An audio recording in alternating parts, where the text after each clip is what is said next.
One of the big issues right now for people in the United States and other people around the world who do visit the United States is the lack of freedom to have a telephone inside of the country. Now, of course, I am referring to Borders and Customs Patrol essentially taking people's phones or other electronic devices and searching them without their consent. And this is a major issue because it's an invasion of privacy. And you basically don't have any right to privacy anymore in the United States. But this is still a legal gray area, so it's important to separate fact from fiction in this case.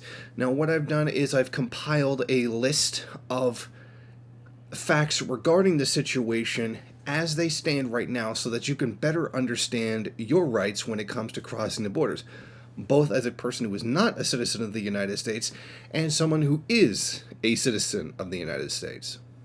Customs officers are legally allowed to search travelers' personal electronics without a warrant, whether they're visitors or American citizens.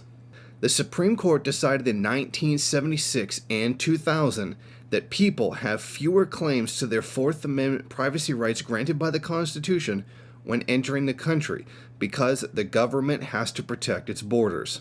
Rights groups have sued the U.S. government over the practice, arguing that officers should be required to obtain a warrant before such an invasive search, but the court case has not yet been settled.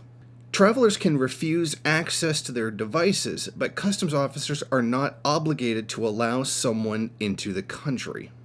What this means is that while they can take your phone or other electronic devices, they can't force you to unlock it for them or force you to give up the password.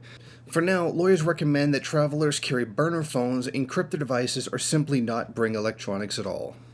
The number of devices agents are looking through is increasing according to CBP data and the ACLU and Electronic Frontier Foundation's lawsuit. Essentially, this is a very large gray area that you don't really have any protections and right now, because they're still before the courts to decide what's the limit that the Border Patrol can do and, what they're allowed to do, what they're not allowed to do. So in the meantime, essentially your rights are going to be repeatedly violated, but that is basically the way that we've come to expect the U.S. government to work. Well, at least for now.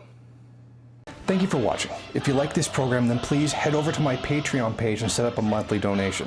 It's your donations that keep this program running.